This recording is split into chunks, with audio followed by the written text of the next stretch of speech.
maybe we can get a little bit of our contact information out of the way and direction to what we're actually showing you right now. So there's the tiny URL.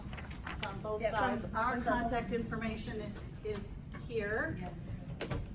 We forgot to put it in our presentation, so wrote it up for you. So I'm Becky Whitney. I'm the librarian, and I do STEAM at the Ottaquechee School in Quechee. We're pre-K to 5. We do STEAM with just K to 5. Thank you. And I'm Kathy Newton, the principal at Ottaquechee, and I do STEAM with Becky. Hi everybody, Katie Farber. I work at the University of Vermont at the Tarrant Institute, and I'm happy to partner with these folks on this work. Yeah. And these are our 8 students that had to write essays to be able to come and present to you today. So they have all been chosen to be here as representatives of grades 3, 4, and 5 to present part of this presentation to you. And they'll be at pretty the, excited. The 1 to 3 o'clock or the 12:30 to 2:30 student, what is that called? The little forum. They'll be there presenting with iPads and talking about the Minecraft unit that we did. So you'll be able to actually see their Minecraft worlds and stuff like that. So should we just start? Should we do it? All right. Should we just do it? Okay. So what you're seeing is the second year of this STEAM program. So we were here last year, which was the very first year that we embarked on trying to create something with engagement at the core and with design thinking and having students become designers at the core, right? And so we knew we wanted to do that, and that was our mission for the first year, and we were across the hall presenting about that and learned a ton in the process, created a scope and sequence for these experiences, right, throughout the whole year. And then when we were sitting down in the summer, we were thinking, so what do we want to do for year 2? And we really wanted to ground it in purpose. So if you're making and designing, what are you doing that for? How can what you're doing better the world and connect to something larger than just, hey, I made this cool robot, that's great, right? So we wanted to really get into purpose. And so one way to do that is to look at the UN 17 sustainability goals, right, for 2030 that are an incredible framework for this kind of work. And so we knew we wanted this year of STEAM to be all in service to those goals, and how can we help tie design thinking and innovation and making and improving our globe in certain conditions, right? So that was really the challenge that we faced in our year 2 iteration of this work. If you scroll down, I think it shows the design. Katie introduced us to the design thinking model, so you want to tell us if that's still your day. Yeah. Yeah, so one thing I love about this, and I learned this from Lucy several years ago now, but I think it's originally from Stanford. And really putting empathize at the beginning of the design thinking process really is such a mindset shift. Is just what is the issue or the problem that we're trying to solve, or what are we making for? And moving through those steps of empathizing and then defining what is the problem or what is the issue, right? Ideating, going through your different versions of what you might create, and then creating and prototyping and testing and redesigning based on feedback from the different groups of people that you're working with or whatever the issue is, and testing it out and getting feedback and creating that loop. And it looks like that, but you're constantly, right? You're constantly looping in back and forth. And focusing on empathy was really a game changer for us in this iteration.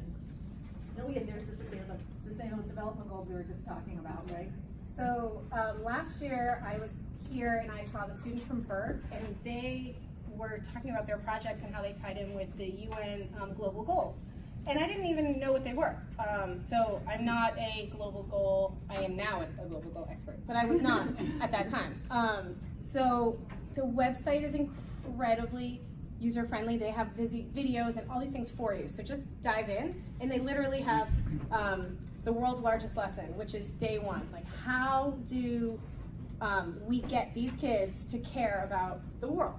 And all you have to do, it's just awesome. You're gonna love it. So go to the website at your convenience. The button's right there.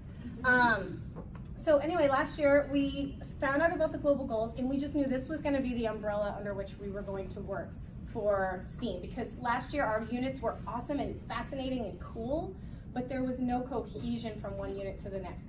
Nothing went from kindergarten to 5th grade. Nothing left STEAM and then went out into the rest of the school. It just was individual cool things I probably found on Pinterest. So we decided we were a little better than that. You're not But- giving yourself credit. Well, yeah, but I mean, I felt like they were random. I didn't feel like were they random. had, I needed an umbrella. I think the goal of last year was just to get that mindset going, to give kids lots of practice to use the the design design thinking method and get them to be thinking of themselves as innovators. So there was no other purpose than Right, that. because this was the year. So now that these kids know how to be design thinkers, we needed, we wanted to do something bigger. So we went to the Global Goals website, trying to get the kids, how do they connect the Global Goals to their lives? Like, how do we get these kids in Vermont to care about people outside of their town, out of their family? So we started with something that I did at the Deeper Learning Conference in San Diego. It was the Pasta Design Challenge, and basically we set the kids up on purpose to make them feel what inequity feels like, because not all of them know that feeling. So they came in on the very first day of STEAM and they're super psyched, and we get them on the rug and we're talking about this project we were gonna do. You have to make the best pasta hotel in the world, and it has to have an aquarium on top, and it's gonna be awesome. And so they were super excited, and we broke them into two sides of the library. And these guys have just they have this, tiny marshmallows and thin spaghetti. And then the other people had all the fat marshmallows and all different types of spaghetti to have all these different choices and different resources. And these guys had no idea what these guys had, and these guys had no idea what they had. So they didn't feel any kind of inequity. They were just moving along, doing their best. And then when we tested, we went to the small stuff first. And the kids who had all the good stuff were kind of like, geez. Well, I have good stuff. And there was really no reaction from them. And the aquarium was a water balloon that they had to hold up. And then when we went to the other side, and the kids who only had the thin spaghetti and the little marshmallows saw what the other kids had, it was like genuine outrage, and unfairness, and like that. This isn't fair. Why would you do this to me? Why did you set me up to fail? I didn't do anything wrong to deserve this. And it really made them feel, what does it mean? Like, there are schools, there are places that don't have the resources you have. And it's not the kids' fault. They didn't do anything to deserve to have a STEAM program or not have a STEAM program. So we just really wanted them to feel what social inequity felt like right off the bat, and hit them where it hurt. And then we introduced the global goals, and we talked about social inequity. We did the world's largest lesson. We watched these videos, and the kids were all in because they really care about justice. Like the little kids, kindergarten through 5th grade, they are such game changers and goalkeepers that they were like, absolutely, this isn't fair, and we're gonna fix it. So when we introduced the global goals, they were like ready to absorb that, but we had to make them feel it first. So basically, we walked through the global goals curriculum. The first thing we did was they have this amazing goalkeeper app where you'll see pictures of it, but they turn the kids into goalkeepers. So we asked them, who do you want to be in 2030? Because that's when the global goals are supposed to be finished, and that these guys are going to be 18, 20 years old. So it matters to them. Who do you want to be? And they were like, I want to be a chef, I want to be a teacher, I want to be a nurse. And so we said, yeah, there's a global goal for every one of those. Like, you want to be a nurse, then you care about good health. You want to be a chef, then you care about no hunger. You want to be a teacher, you care about quality education. So we made them feel like, okay, how does this affect me? Then we made these cool pictures, and we made one for every single student in the entire school. And if you scroll down, we made these great displays all over for the back to school night. It was like the first thing we did. So when the parents came, it looked so great. So you had, like, this is my daughter's, and she wants to be a nurse, and so she cares about good health, number 2, and then we had her goalkeeper thing right next to it, so the parents could see, and just like, this is what we're doing in STEAM. So it was really, really awesome. Do we have access to your presentation? Yes, I think the tiny URL hopefully works. Oh, I didn't see it. Yeah. Okay, I didn't see it. So then that is where from there we launched into our first actual year. And that's it. Right, so global goal number 9, industry, innovation, and infrastructure. We wanted to choose one that would get kids active right away and hook them right away. And we also wanted to make sure that we were exposing them to other cultures around the globe. So we chose the squash tomato challenge, which I think Becky found from The looking practical at action. practical that action. that little button right there. If you go to that website, it's an amazing resource that has lessons for you that you could just replicate pretty easily. We chose the squash tomato challenge, which is all about transporting tomatoes from the top of the mountain in Nepal to the market at the bottom of the mountain, and the struggles that the local people have there.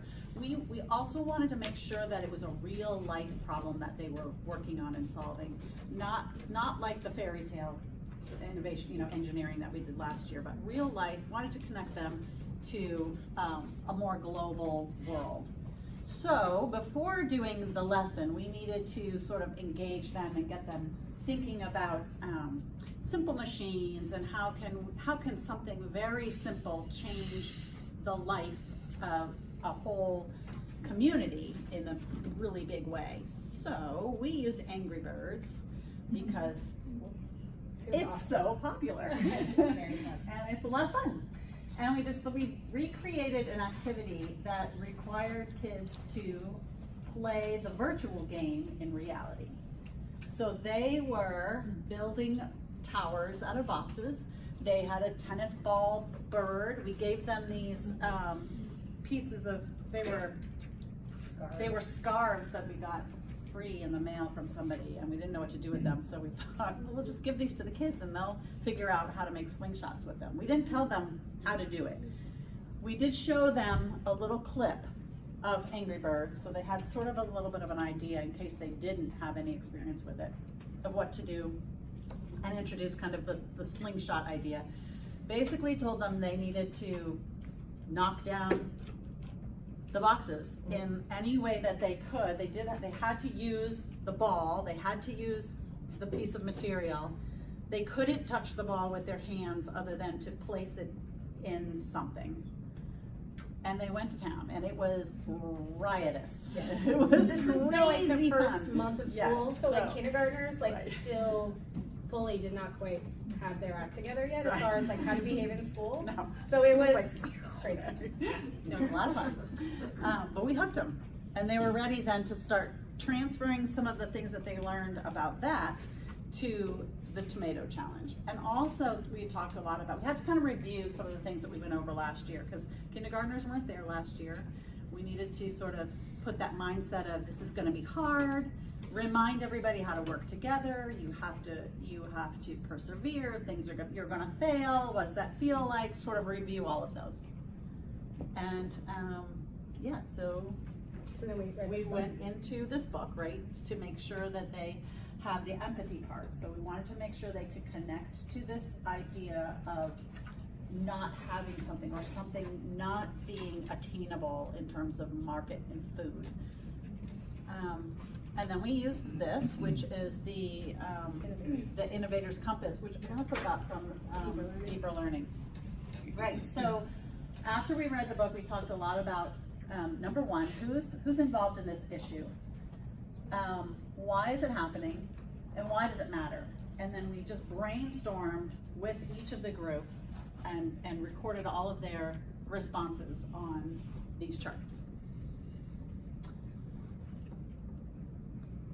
And then we talked a little bit about how are we going to get these children to actually understand the terrain that they're going to need to test their designs out on. We decided to use the forest outside our school. There's a nice hill that replicates the mountains of Nepal.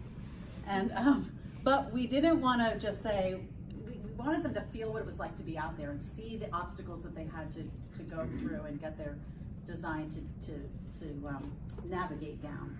So we brought them all out there one week, and then we let them start building and testing with that in mind. By the time we actually got to the actual testing part, there was snow on the ground. Yeah. Which added a whole nother component to what they were trying to do.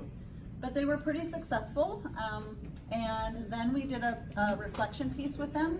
We wanted to build in more reflection this year. We didn't do that last year. Really wanted them to be able to reflect on some of their transferable skills, so their communication skills, and their critical thinking skills. And we've used a rubric that we have at our district to score them and shared it with their teachers so that they would have that information as well to use on report cards. And we also like showed them the videos of what the people in Nepal really did to solve this problem, and a lot of their designs were very similar to what they actually did. It's a very simple like gravity pulley system.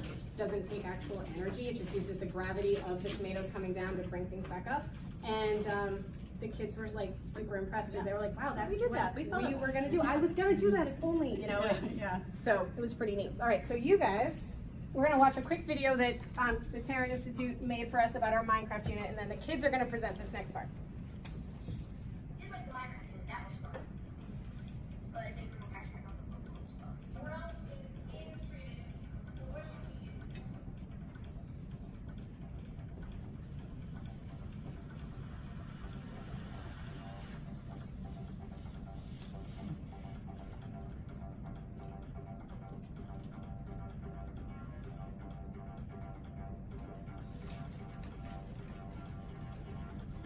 Sort of like voted as a grade, and then people got to like pick the global goal statement, pick your global goal, and make something that's related to your global goal in some way. We had to choose, and there was water source like mine, or renewable energy, or houses, or schools, or like gender equality, placement, like then we had to make all those things to make it in a town. So we built a hospital. We want to create something that these things would be good in case we were sick.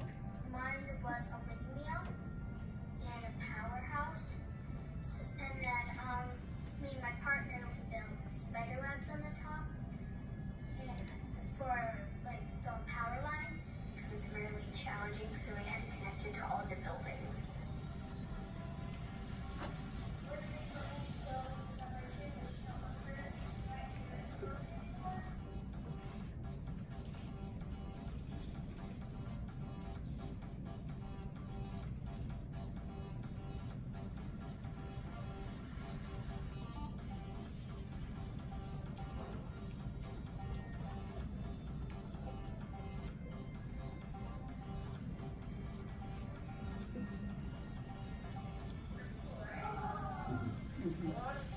Help people with education in a weird way. I like to think everything. I think that's a great project because then people learn that they can help the community. It makes me think that not everybody has these things. Like Minecraft first is a video game and it's fun for people, but you also had to like take care of people. So that was pretty amazing that we got that video done. All right, so we're gonna present about the unit. So come on up, stand up. Hi, I'm Abby and I'm in 5th grade. This unit we played Minecraft to build a sustainable city and community for people to live in that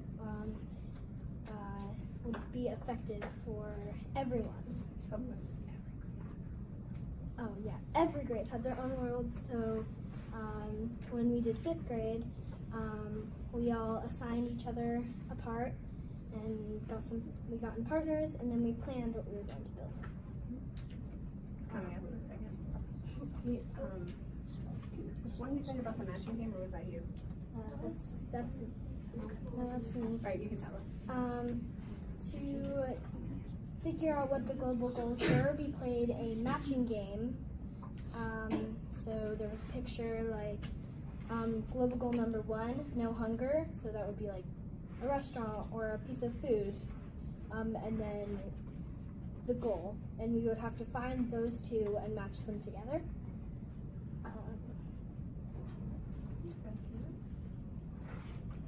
We also had to figure out which goal we wanted to do, which goal we were most passionate about. So there's the matching game. All right. Yeah. All right, thank you. After everyone figured out about the global goals and knew which ones there were, we decided to bring in a town planner named Paige Greenfield.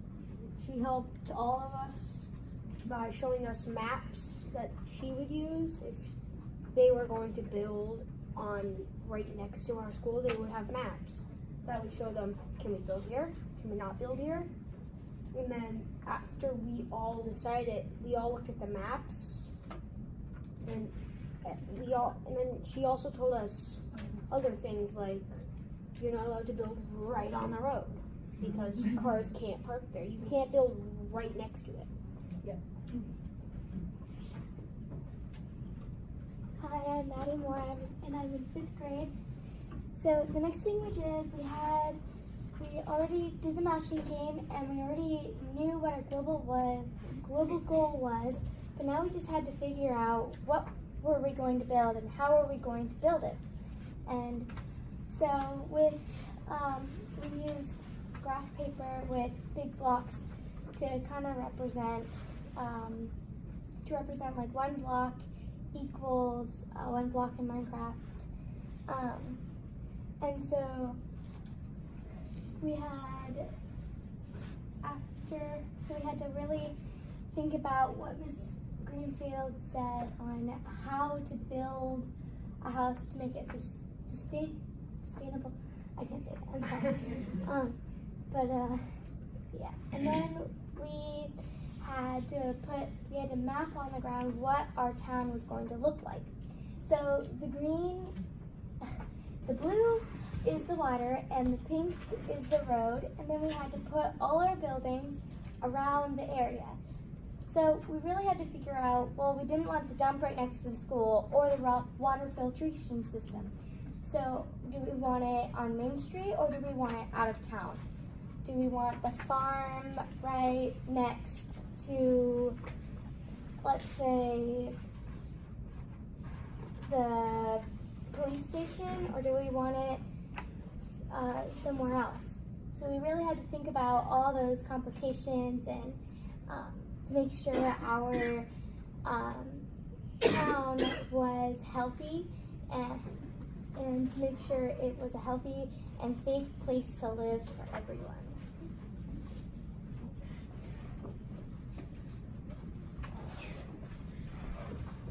I am Aubrey, and I am a 5th grade student at LQS. So when we were doing this, only the kids really knew about Minecraft and how to do it. So like when we talked to the teachers, we kind of had to get somebody else who played it at home, so then we could know how to do it because some of us didn't. And we made the expectations. So like we couldn't use TNT, or otherwise we could blow up houses and then.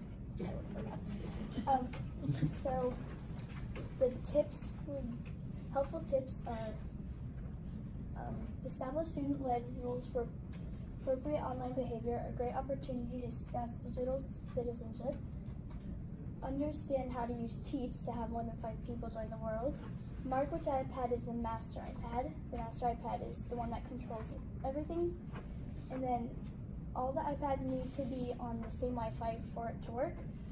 Make roads before the students log on so they have somewhere to orient themselves. It's possible to make street signs or use different color rocks to help them locate where they belong on the street, and make noting of defining characteristics to help students remember which construction is theirs. So ours had it was a brown building and it was longer. So that was ours. Good job.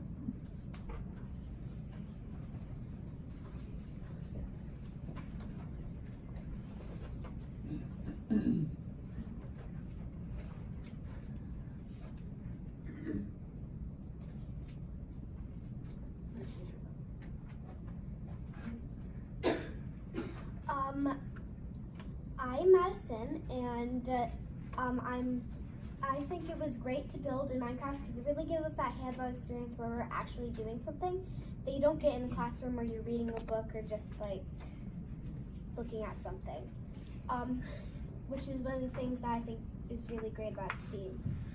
I really liked also how you could definitely tell that the kids were more interested in this because this is something that they do at home. They play video games at home, and that really helped them be involved in the learning. So I think this was a great unit. Hi, my name is Charlie, and this is our 4th grade world. I think she's going to give us a tour. If you push play.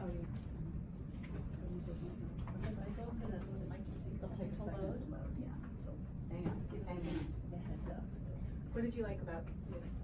I really liked that we got to build and All right.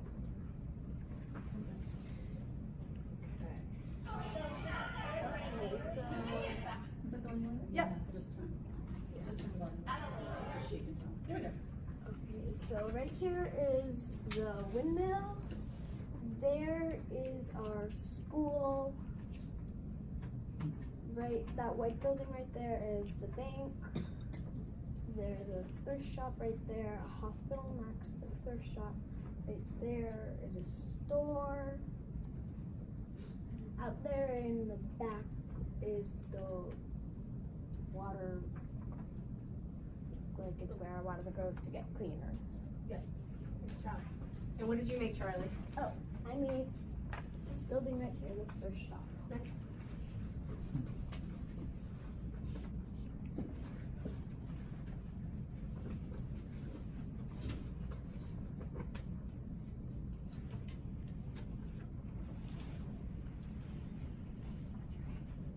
My name is Emmy, and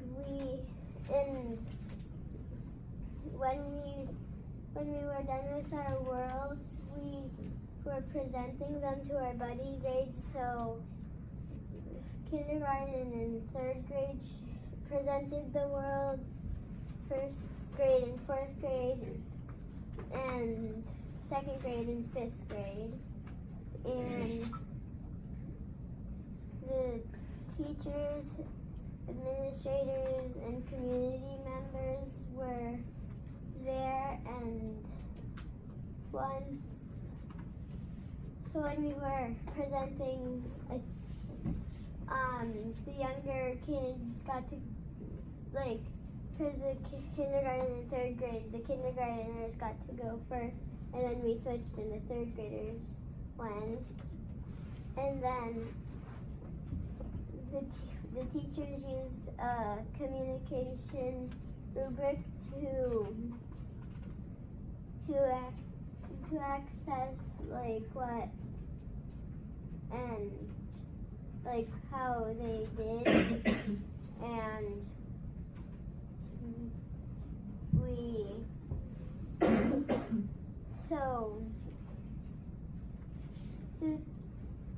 we toured the world and explained we explained how they connect to the global goals. Like I did number 4, quality education, and I built a library because the books help to get education. And if I had more time, I would make it look more like a library because it's just a big tall stone building.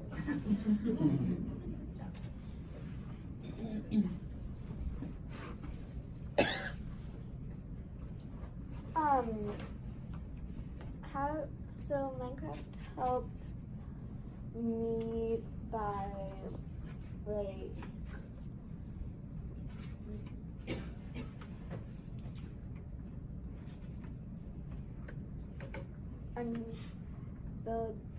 building like a city because we all had a part in it, and we all have a part in the community, and everyone should do their part.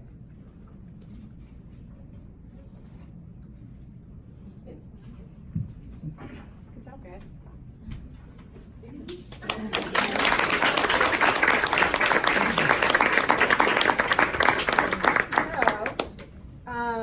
right, so that was the Minecraft unit. They're going to be presenting about that specifically at the student forum. So we then moved on to our next unit. So that ended up right before Christmas, right? So they came back from Christmas break and we started something new. We joined up with the Students Rebuild Challenge, which if you haven't used, it's really fantastic. It's with the Jeff Bezos Foundation, and they take a really important topic and then they give you a challenge. So for this year it was ocean conservation, and all we had to do was make all the students made a piece of recycled art, and then you mail it to him or you upload a photo of it, and for, well, not him, the foundation. And then for every piece of art they received, they donated $2 to all these foundations and education about ocean conservation. And if you did it before Earth Day, they actually donated $4. So we did the Earth Day Challenge. We started off again trying to use empathy, trying to get them to feel like kids. A lot of our students have never even been to the ocean, so they didn't particularly feel super connected to this unit. So we gave them these little oceans on our tables. They were filled with oil, regular old pollutants, glitter, which was the worst. And we told them to clean it up. And so they had tongs, slotted spoons, equipment that wasn't particularly helpful. And they were super frustrated. They were super grossed out. We wanted them to appreciate how hard it is to clean the ocean.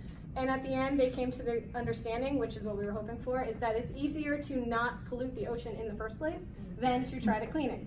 So they were all in. They got really excited about ocean conservation. We did a flip grid where every student answered the driving question, what is one thing you can do for the ocean? It was timely. National Geographic Kids had a magazine article with all these ideas so kids could browse it if they were stuck. And then we mailed these to Jeff Bezos, and then, so that's what we did with K-2. And then 3 to 5, we had done this other unit last year that they loved, where we deconstructed electronics, and we talked about what makes a computer. But this year, we talked about e-waste, and how it's what do we do with all these things? If our phone breaks, we just throw it away. So we collected people's broken electronics, and then they got to take them apart, which is their very favorite thing. And then they sort them, and then they created art, ocean conservation art. They made ocean animals. So that's a penguin, that's a shark, this is a saltwater crocodile. And they just had so much fun. It was just glue guns. No, that was something being built. That's a jellyfish. And our goal was, and it didn't work out with this group, was to have it all on display for the art show. But this didn't get done, and we had to acknowledge that the kids were having so much fun, and that we were rushing it just to get it to the art show, and then we just said, we're not gonna do that, so we're gonna let it happen as fully as it needs to. But the younger kids, our art teacher actually put up a net and hung up the art with hooks, so it looked really awesome. So then we were able to put a thing that showed, talked about the global goals and talked about the Students Rebuild Challenge for the art show. So the whole school community got to see it. And then we made an awesome flip grid and we shared that with the school community too. So now it is. Learning through play. Oh yes. So then that brought us to a time period where we had about 3 weeks, and we had something else planned, and that was going to take way longer than 3 weeks, and we thought, oh, okay, we have to totally rethink what we're doing. And we had all these really great, cool electronic things that we were able to purchase, but we couldn't figure out how do we connect this, right? So everything we said we would commit to connecting everything we did to the global goals. And so we had stick box. We had a throwaway unit because we had 3 weeks. Oh my gosh, we can't just do that. Yeah. So we dug a little bit deeper into the global goals, and we thought, this would be a perfect opportunity to talk about gender inequality and equal access to really great quality materials that kids could use. And also, as we were thinking about that, we thought, geez, this really connects right back to that very beginning lesson of the pasta challenge, where we talked about social inequities and not having access to the same materials. So we took the kids, and again, we talked to them and said, girls, we have something really special for you. We have something really special for the boys. We have these really cool electronic things. We know that boys really like to be active and they like to tinker with things. And so you are going to use these really cool electronics. And girls, we know you're a little bit quieter, and you know, you like to draw, and you like to just, you know, girly Fine things, motor. fine motor, you know. And so we're gonna give you some markers and crayons and paper and let you just draw to your heart's content. Well, as we were saying that, of course, there were some really confused looks on the kids' faces, including the boys. Like the boys were Boys like, were mad. I don't think we should just be the only ones to use this. They were feeling uncomfortable because the girls were sitting right there. They're like, wait a minute, we don't want this. Yeah, they You were know? even like, I think this is sexist. We should. It was really cute. Which was great. And so then we, you know, said, of course, we're not going to do that to you. I was wearing a shirt that said choose kind, and one of the second graders was like, you're not being very kind. I'm sorry. They were amazing. So they did cheer when we told them we were going to let them all explore with these, but with the mindset of how do these materials help you as a learner? So really not just letting them go.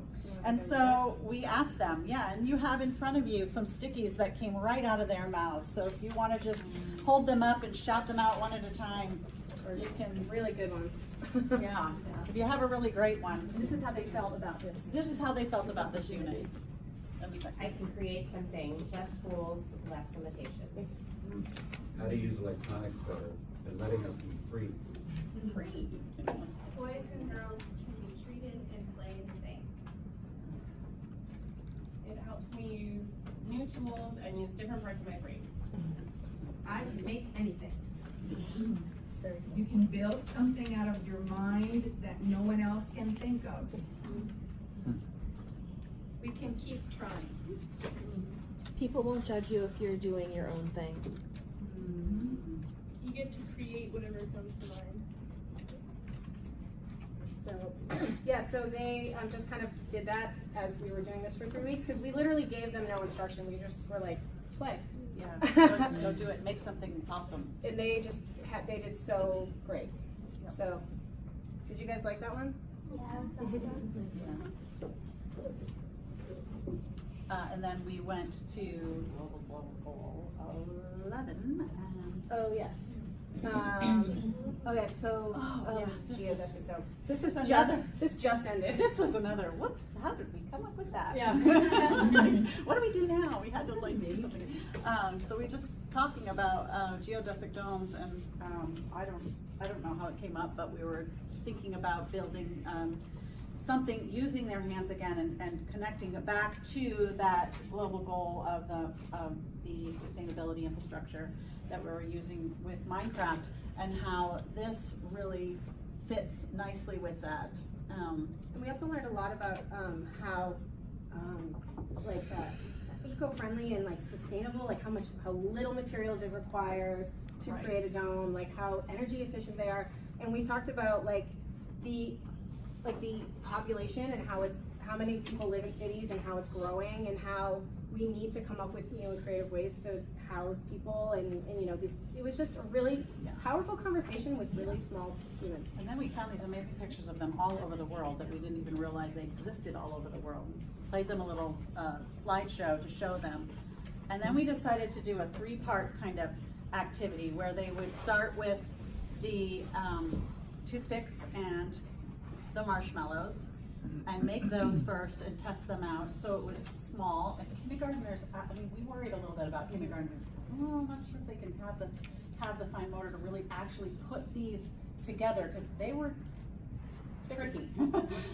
But they did it, and it was amazing. And we found every single grade, the strongest readers had the hardest time. They were like, I can't do it. Spatial awareness, I can't. This is really hard. And they were like, I can't do it. And they've always been really good, successful. Yeah. And they didn't know how to persevere, and they struggled. And then the kids that you usually are like, oh my word, what can I do with this kid to help him be engaged? They did it so quick. Yeah. And then they would go help the other kids that normally were like the high flyers. And so it was like we kind of flipped the room, and it felt really powerful for those other kids. So we tested them with using books and to see how strong they were. It's a satisfying crunch when they Yeah, it go. was amazing. It was like we'd scream. And then we decided to up the ante a little bit and make them bigger so they could fit in them. And so we used newspaper rolls to have them create these geodesic domes that they could fit in.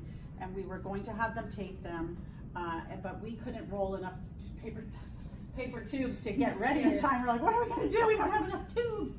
So we decided to try to give them binder clips. And so we did. And that was hard for kindergarten. They can't grab them hard enough. Couldn't pinch them. So you can see them, like they're, like this is like every ounce of their concentration or trying. But they didn't care, like they just kept trying. And we helped them out a little bit and they were successful, and then we took them to the woods. So we decided to have them use all of the knowledge that they gained from all of these triangles and these structures and just say, here you go, here are the materials. We have a little bit of string if you need it, but other than that, you're gonna have to figure out how to get your building built and use shapes. Digging into the dirt and being like, I'm gonna create forest cement, and they just like mud and stuff, and they were smushing it on top to make like a coat. It was awesome. It was really pretty cool. So yeah, that just ended last week. And then the last thing is so that was K to 3, and then 4th through 5th grade, we are in the middle of doing a diversity audit in the library, which I'd be happy to talk to anybody about because it's super exciting. So we are doing a diversity audit about whose story is being told, whose story is being left out, and who's telling them. And so that is happening in the library during library time. They are collecting data. We've talked again so much about representation and diversity and having really difficult and important conversations about race and gender and inclusion. And then they picked a topic and they have been collecting data. Like some of Charlie's group was doing main characters in DCF books. How many boys, how many girls? We've had, what are some other things that you did? What did you do? I did religion and graphic novels. So yeah, how many different religions are represented in graphic novels? Jackson, what did you do? I did race and graphic novels. Okay. Gender and classics. Yeah, how many main protagonists? Yeah, how many males? Genders, And I other did LGBTQ and realistic fiction. Yes, so that was a big one. You only have 2 LGBTQ books in the entire realistic fiction section, and one of them was a DCF book, so you had to buy it. And so it was like, and not only did they say that it was that they were hard to find, they said that the kids aren't reading them. Like they were like, kids don't want to read these. Like they had like interesting conversations with their classmates about them. So it was really awesome. Madison, what were you doing? I did gender and race and biology. Yeah. And And so then we did that, and so Katie taught me how to make infographics on Canva. So they are in STEAM for 2 or 3 weeks. They were making infographics using their data so that they could present to their classmates and to me about what we need to buy to make our school, our library more inclusive. And then on Thursday this week, the 5th graders and I are going to a local bookstore, and she's going to talk to them about how she makes her choices about what books she buys. And then we're going to buy books based on their recommendations. So we're going to look for, LGBTQ and realistic fiction, so we're going to try to fill the holes. And I talked to the lady at the bookstore. I told her what we're looking for, so hopefully she can help us. So, yeah, the infographics, I wish we had more time. That would have been something I would have gone further with because the kids really liked it. And Jackson's class just presented yesterday, and they found that they wish they had, their feedback was they wish they had time to do a peer review, because when we put them on the TV versus seeing them on the screen, they were like, oh, that font is actually kind of hard to read. Oh, I didn't see that. Like, look at your spacing's kind of weird. So they wish that they had a chance to maybe switch, get some feedback from a peer, and then switch back. So that would be my one thing I would change. But we're running out of time because we have snow days. Yeah. I know. One thing I think that I would recommend if you're going to tackle the global goals, and initially we thought, we're just going to do all of these goals, and just pick a couple and just make sure that you're connecting back to them. I think it was kind of by accident that we did that, but when looking back, we're like, this is great to be able to start one of the global goals in the beginning and then circle back to it with another activity. So that was. And the other good thing is like the fact that then in the library I can talk about inequity, and then we can talk about these things, and then like it's trickling out into the school. Yeah, everywhere. So.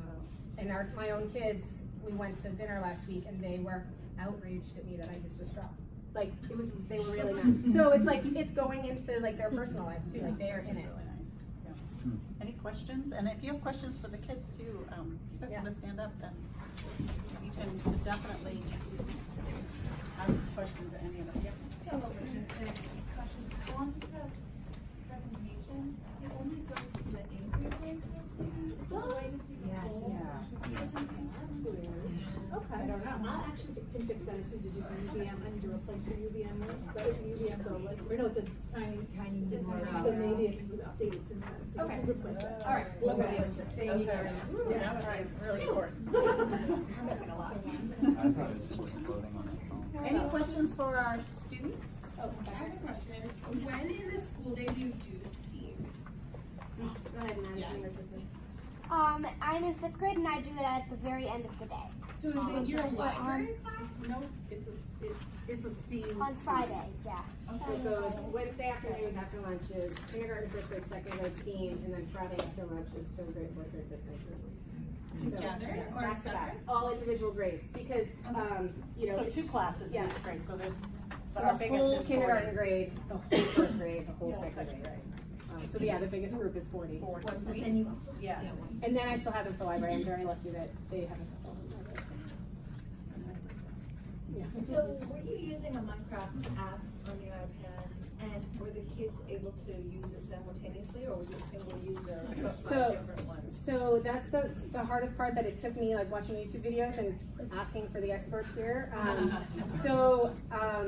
We created a master. I have it over here, and like on the back, I just put a big star, and then that one iPad has all the world. So it said kindergarten world, 1st grade world, 2nd grade world, and that person has to log in, and then you have to enter a cheat, and the cheat is like /maxplayers30 or something, and that's and it just increases the number of people who can be in your world. So the most if you don't put in the cheat, only 5 people can join a world, but if you enter the cheat, 30 people can. So we had them pair up anyway, so the most we had was 20, because we didn't have more than 20 iPads at any given moment. We were like stealing them from all over the school. So They couldn't all be there at the same time. they could all be in, all 20 could be in the same world at the same time, only if you use the cheat. Yes. So they would all log in. As long as this one was on, they would just join. You all have to be on the same Wi-Fi. And then everyone can just join in. And there was no way of keeping track of who was who, which was frustrating, because kids would be like, Steve, number 13 is ruining my house. And so we ended up taking one iPad that was like the eye in the sky, and they would just look down on the world and like see if everyone was like doing the right thing, following expected behavior. And that helped curb a lot of it, because when we were just like walking around, the students could do stuff and we didn't really know what was happening. And then we didn't know what to do about it because we didn't know how to use Minecraft. So we became real experts really quick. So what ages did that work best with? Kindergarten was able to do it, but they were, they fibbed a little bit. We asked them how many of them could build a house. Like, I walked around and asked, okay, do you play Minecraft? Uh-huh. Could you build a house? Uh-huh. And then the first day, here you go, I have never done this before. So it was like, well, you're supposed to be partnered with this kid who actually has never done this before. So now what do I do when I don't know how to play Minecraft? So I was literally running into the classrooms and getting my own children and being like, I'm sorry, I need to steal them real quick because I don't know how to do this. So I would have given myself a little bit of time to become more of an expert. I depended that the kids really knew what they were doing, and they didn't. But the 3rd, 4th, and 5th graders totally knew what they were doing. Totally, yeah. So, Second, maybe. yeah. There was a question. I was wondering how much you collaborate with the art teacher. She actually does 5th grade STEAM with us. 3rd, 4th, and 5th. 3rd, 4th, and 5th. She doesn't work on Fridays, so she gets like a little stipend, and she comes in and helps. So I would love to do more because she's only there half time, and she is like booked. So it's like trying to get her to be able to come back in is pretty lucky. But yeah, it would be great. How important do you think it was for the work that you did last year that this was a success? I think it's super important. You know, I'm a big proponent of go slow and do it well. You know, lay the groundwork, and that's what last year was, laying the groundwork.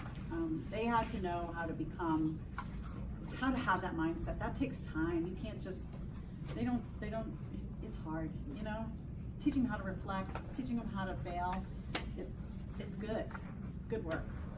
Where do you see this going next year? That's a great question. I've been kind of thinking about like how to make it trickle out into the school more. That's something Katie and I have talked about. We've also talked about like trying to give them some agency like in the community. Like how can we try to get these projects to be actually like something that will work in town? Like, you know, so I don't really know what that looks like yet. I also think we also talked about how do we make this sustainable so that like if we got new jobs or if we all left, you know, would it be able to continue? So it's not just our brainchild, that it is sustainable and it's a program that can just continue. So that's something else we need to consider, and really that's what we want. But at the same time, even if you are all still there, if you have that sustainable thing, you could give it to other schools and that could be implemented. Right. Absolutely. If you have that. Right. That's why we like to come here and we like to give you all the things. Take it, go. Well, one thing we did do is we surveyed the whole faculty about how they thought we could improve STEAM last year at the end of the school year, and then we took all of their thoughts into the design for this year. Yes. And part of that was how can what you're doing help inform the assessments that are happening in the classroom, and so that's where we give them the transferable skill. We assess them with transferable skill, and then they share that back out to the teachers so then they can report that at conferences and also on the report card. Trying to think of and we also every faculty meeting that we're together, we give an update so that they can refer to the themes that are coming up. And I think that's really going to be our challenge for year 3 is make this sustainable and also make it ripple more deliberately. So maybe we're inviting teachers in to come watch STEAM happen, and then how can they bring STEAM back into their own classes? And so we're really trying to plan with that mindset. How many of you guys, you kids, use STEAM in your student-led conferences? Did you use it as evidence for your transferable skills? So they use student-led conferences and they're able to say, like, do you remember, Jackson, what was it that you like, it was like, you know, show how you use critical thinking, and they used STEAM. I used the Angry Birds challenge when tying it onto 2 chairs and then pulling it back and letting go would knock the chairs over when you work. I decided to tie it onto 2 of my friends' legs. I tripped. A couple of them tripped, but we knocked down a lot of towers. Critical thinking, right? Yeah. No, not down a couple people. Anyone else? How long is your STEAM? 45 minutes. So it's the same as related arts. How do you recommend schools who don't have a STEAM bot? I was trying to like do it in the library like once a month, but then it just felt really inauthentic. It just felt like I was doing busy work. Like I was like, hey, we have these cool robots, let's bust them out and play with them once a week. It didn't feel like it accomplished much. So it was like a commitment on Kathy's part to, you know, make time, but also if you want to like pitch it to your district, it's when I have the entire grade is when the grade level teams meet.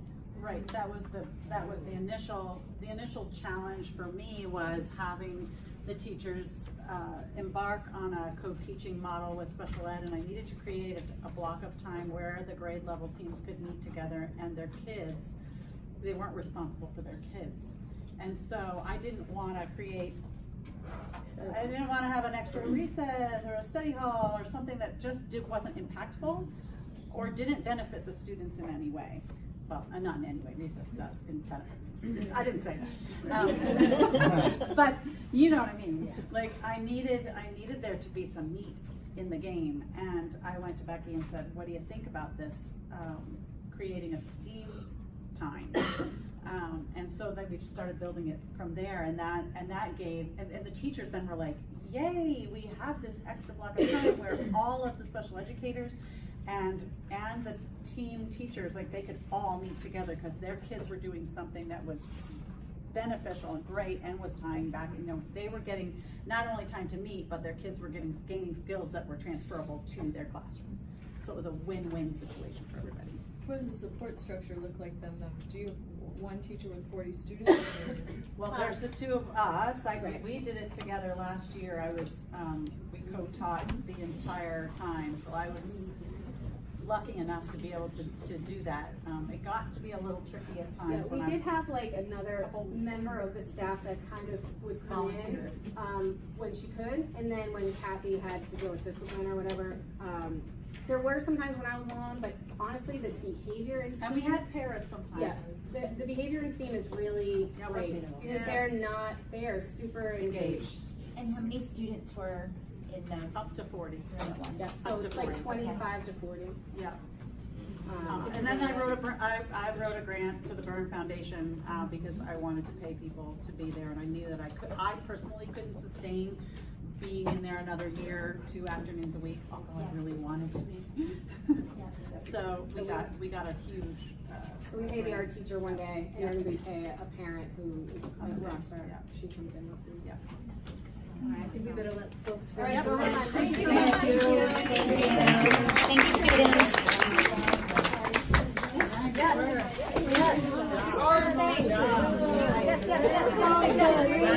Yes.